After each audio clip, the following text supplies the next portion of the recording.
Ever wanted to communicate with the spirit world? Hi, I'm medium Sid Patrick, creator of the Symbology deck.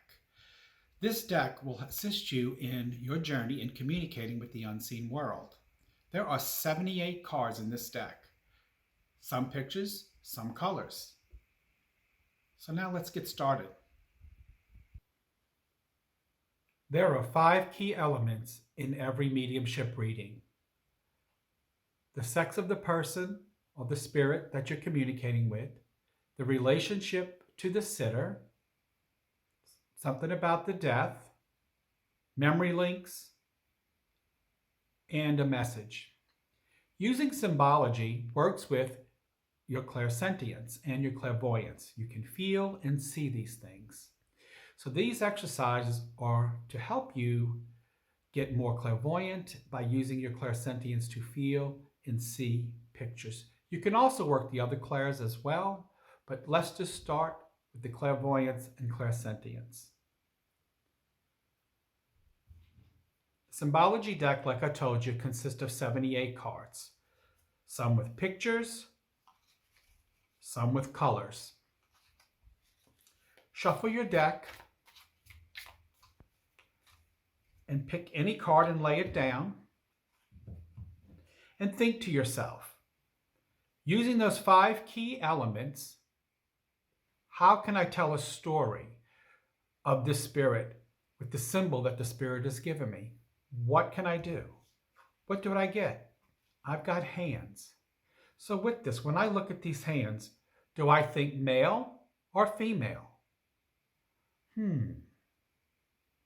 What is the relationship to the sitter by looking at these hands? When I see these hands, it makes me feel like the relationship is maybe a mother, maybe a good friend, maybe somebody you work with, like a coworker. But what do these hands make me think of? And then looking at these hands, what is it about the death of this person? What happened to this person? Why am I getting the symbol of hands for that? Did they pass from an accident, a suicide, a murder, or a health issue? There's only 4 ways to transition. So what you're going to do with these cards is use them to create your story. I always recommend starting with 1 card and going through all 5 steps. Then after you finish 1 card, you can add a 2nd card.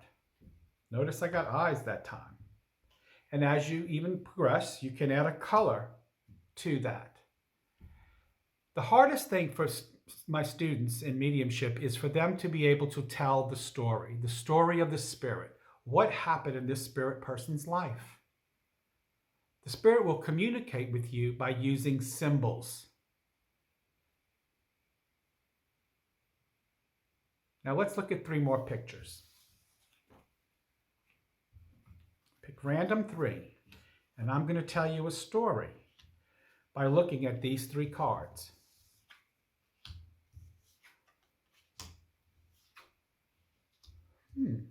As I look at these 3 cards, I see I have a coin, an ear, and a fish. So as I'm looking at these 3 cards, I feel that I have a male present with me. I also feel when I see this male, I feel that he is an older gentleman. So he looks like a grandfather figure to me. Also, too, as I see these 3 things, I think this man might have been a fisherman in his life. I also think that he was stubborn but a little hard of hearing. And I also feel, too, that the only thing he spent his money on was his tackle. He was very, very conscious of how he spent money. And I feel that when he passed, I do feel it was a health issue. Or you might feel that maybe it was a boating accident. Or maybe, he fell over picking up a coin off the ground and hit his head. So it's where you take the journey. So these 3 cards could be different depending upon the spirit that comes through and the person that I'm bringing it through for. So again, these cards help you create your story of the spirit's life by using symbols and colors. You do not have to limit yourself to these symbols and colors. These are only a start. The colors we have are usually the colors of the chakras, but there's also good browns, good black, grays, there's violets, there's all kinds of colors you can use that all mean good things. They are things from the earth. So learn to work more with color and symbols. The Symbology deck is here to help you get started on that journey. So if you have any questions, you can always email mrctreasures@gmail.com, and I'll be happy to answer them for you. Thank you for joining us on this short video.